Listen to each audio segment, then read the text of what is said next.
अगर मैं आपसे कहूं कि क्या चीनी आर्मी पर भड़क चुके हैं मोदी? हाँ, क्योंकि जब से ये वीडियो सामने आ रही है कि चीनी आर्मी भारत के अरुणाचल प्रदेश के अंदर घुसने की कोशिश कर रहे हैं।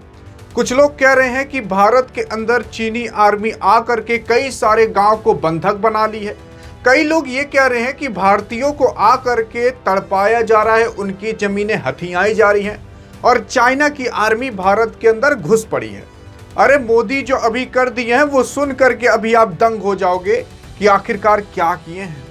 यार अगर आप देखने की कोशिश करोगे तो खुद देख सकते हो। मैं आपको बता देता हूं कि ये वीडियो कहां का है, ये कौन है और ये कहां से आई हुई वीडियो है।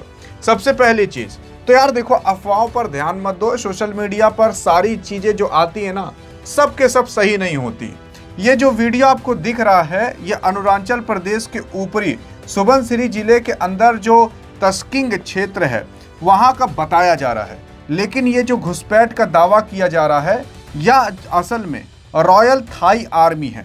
रॉयल थाई आर्मी का मतलब यार थाईलैंड की सेना है जो एक सैन्य अभ्यास कर रही है। इसका मतलब ये है कि ये चीनी आर्मी नहीं है। ये जानते हो कौन है? असल में ये थाईलैंड की सेना है और ये अपना प्रैक्टिस कर रही है।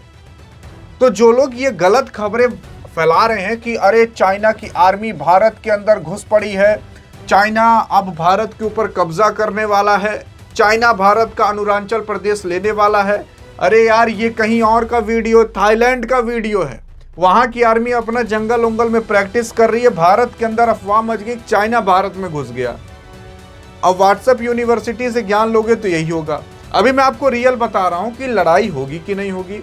और अभी चाइना और भारत किस चीज पर लगे हुए हैं और भारत किस तरीके से चाइना को घेर रहा है और चाइना कैसे भारत को घेर रहा है, इन दोनों के बारे में। और उसी के साथ साथ अभी ये दावा किया गया था कि 60 किलोमीटर अंदर तक चाइना की आर्मी भारत के अंदर घुस आई है। भारतीय सैनिकों को बंधक बनाने का दावा किया जा रहा है जो पूरी तरीके से झूठ और फर्जी है। और मैं आपको ये भी बता दे रहा हूँ, मैं तो कह दिया कि झूठ और फर्जी है, इसका क्या सबूत है? तो मैं बता तो रहा हूँ यार, ये थाईलैंड की सेना है। आप जाकर चेक भी कर सकते हो। मैं आपको स्रोत भी बता दे रहा हूँ। PIB फैक्ट चेक पर अगर आप जाओगे तो आपको पता चल जाएगा कि भारतीय सेना ने सोशल मीडिया पर चल रहे इन वीडियो का दावा सिरे से खारिज किया है। भारतीय सेना ने खुद कहा कि भैया ऐसा कुछ नहीं हुआ, आप लोग पता नहीं क्या फैला रहे हो। फिर उसके बाद अगर आप देखोगे तो इस वीडियो का भारत अरुणाचल प्रदेश और भारत चीन सीमा पर वर्तमान स्थिति से कोई लेना देना नहीं है। ये कहीं और का वीडियो होगा या 20 साल पुराना वीडियो होगा। वही वीडियो अभी आ रही है। भारतीय सेना और जो ITBP है वो सीमा पर पूरी तरीके से मुस्तैद है और देश के क्षेत्रीय अखंडता पूरी तरीके से सुरक्षित है। जमीन पर किसी भी प्रकार की आक्रमण और घुसपैठ की पुष्टि अभी तक नहीं हुई है। और उसी के साथ साथ सरकार ने जनता को अपील किया कि भैया यार ऐसी फेक वीडियोस मत फैलाओ।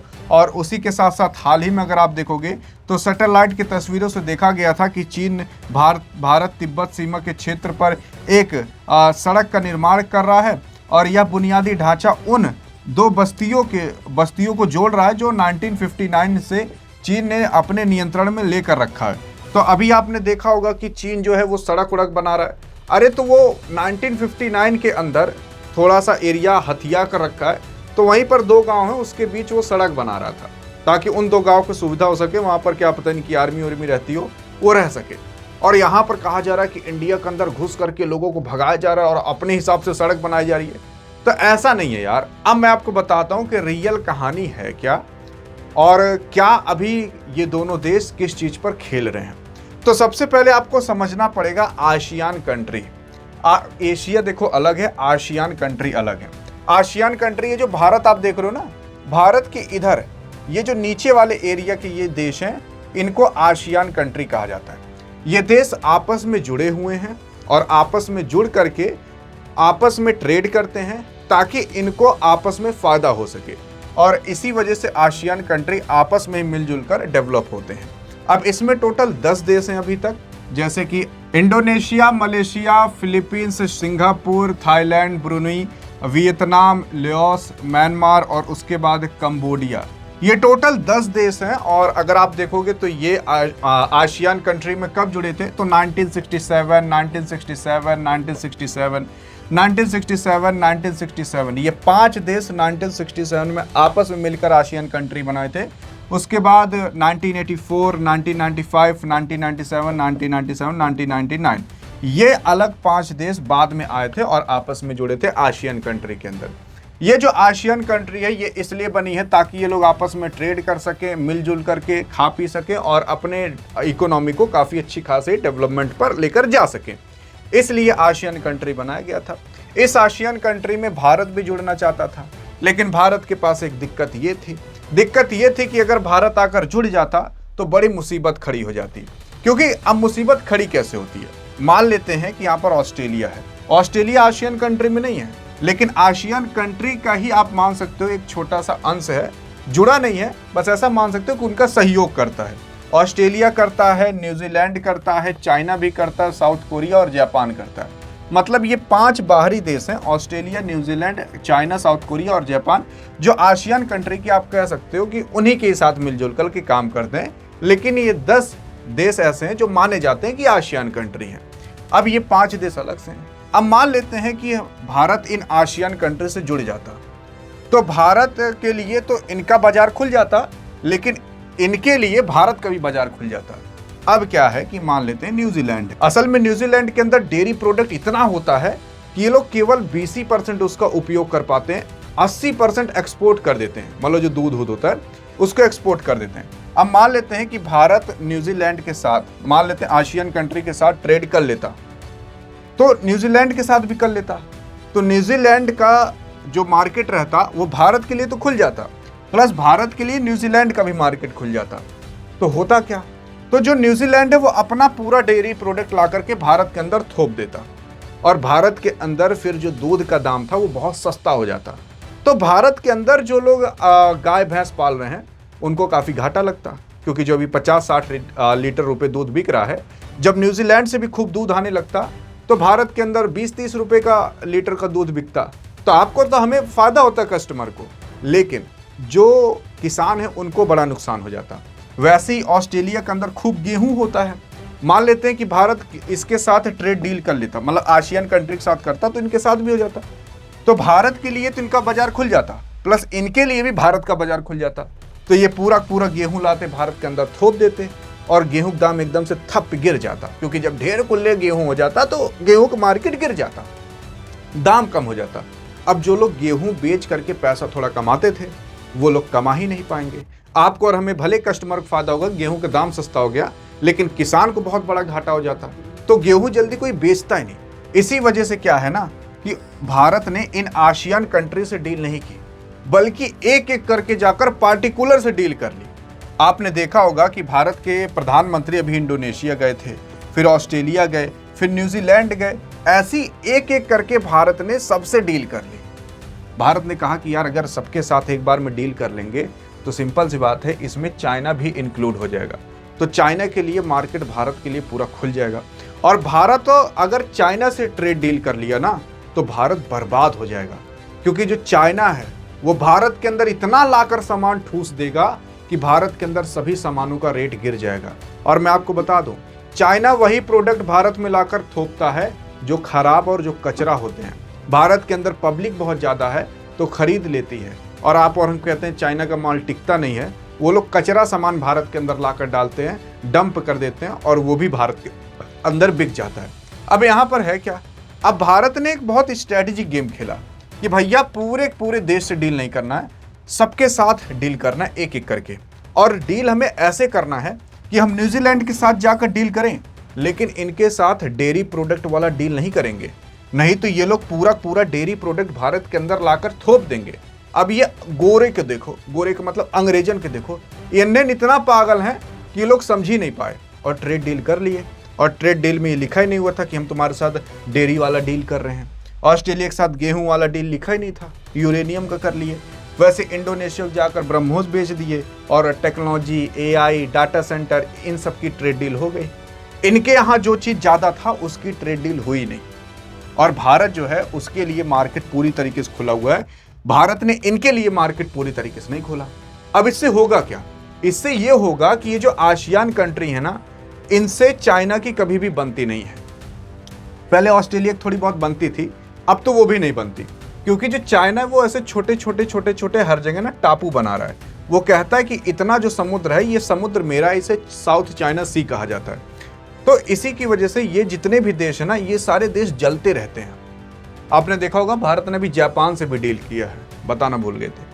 तो यहाँ पर जितने देश है ना वो सारे के सारे चाइना से जलते हैं, दुश्मनी लेकर बैठा हुआ है।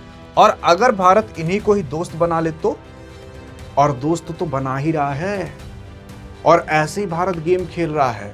आपने देखा होगा कि ये जो स्टेट ऑफ मलक्का यहाँ पर है, यहाँ पर भारत ने इंडोनेशिया से यहाँ पर एक टापू भी ले लिया है कि भारत वो टापू को विकसित करेगा, वहां पर इंडियन आर्मी भी रख सकता है। अब उस टापू का नाम क्या, अगर आपने सही बता दिया तो आपके कमेंट को हार्ट भी दे दीजिएगा और पिन भी कर दिया जाएगा। पिछली वीडियो में हमने आपको बताया था।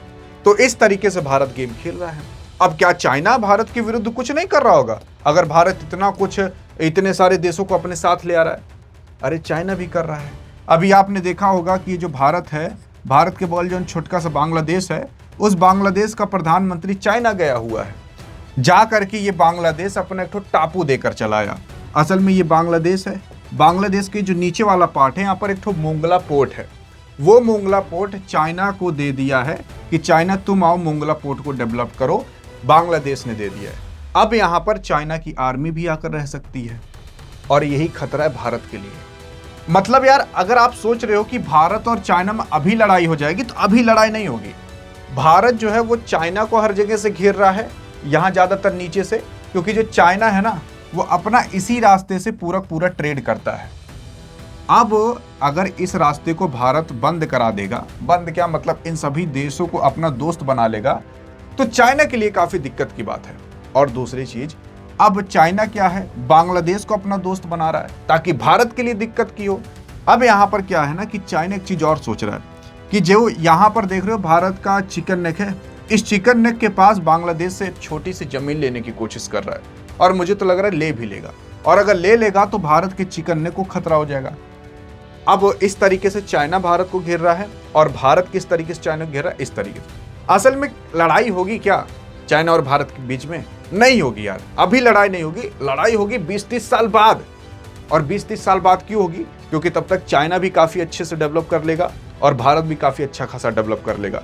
तो ये दो के दोनों कॉम्पिटिटर हो जाएंगे, तब हो सकती है, जरूरी नहीं हो ही जाएगी। अब ऐसे स्ट्रेटेजी गेम इसलिए खेले जाते हैं, अगर कभी लड़ाई हो तो हम कैसे चाइना को पूरी तरीके से पहले ही बांध सके। इस वजह से ये पूरी की पूरी डील हो रही है। यहाँ पर प्रधानमंत्री मोदी जी जाकर इन सभी देशों के साथ एक ट्रेड डील कर ले रहे हैं, एग्रीमेंट कर ले रहे हैं। और सैन्य का भी एग्रीमेंट हो जा रहा है, सैनिक का। तो आई थिंक अब आप समझोगे कि चाइना भारत को कैसे घेर रहा है बांग्लादेश का इस्तेमाल करके, और भारत कैसे इन सभी देशों को अपनी तरफ कर रहा है, और कैसे वहां पर पोर्ट बनाएगा, कैसे क्या डील करेगा, वो सारी चीजें मैंने आपको बता दी। बाकी अब आई थिंक आपको समझ में आ चुका होगा कि भारत और चाइना के बीच बीत क्या रहा है। और लड़ाई अभी क्यों नहीं होगी? लड़ाई इसलिए नहीं होगी यार, क्योंकि अभी भारत और चाइना चाहते हैं कि डी डॉलराइजेशन हो। डी डॉलराइजेशन इसलिए करना चाहते हैं ताकि डॉलर का जो अभी वर्चस्व है वो थोड़ा खत्म हो जाए, नहीं तो अमेरिका के ही नीचे रहना पड़ेगा।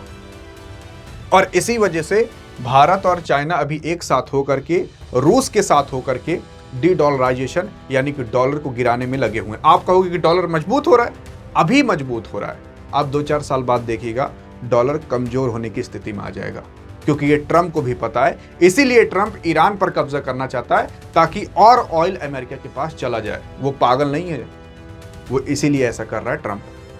बाकी आई थिंक अब आप पूरा मुद्दा समझ चुके होंगे और मैं आपको समझा पाया हूंगा।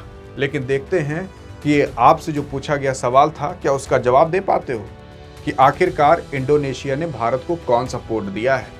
अधिक जानकारी चाहे तो इस वीडियो में मिलते हैं, तब तक के लिए जय हिंद जय भारत।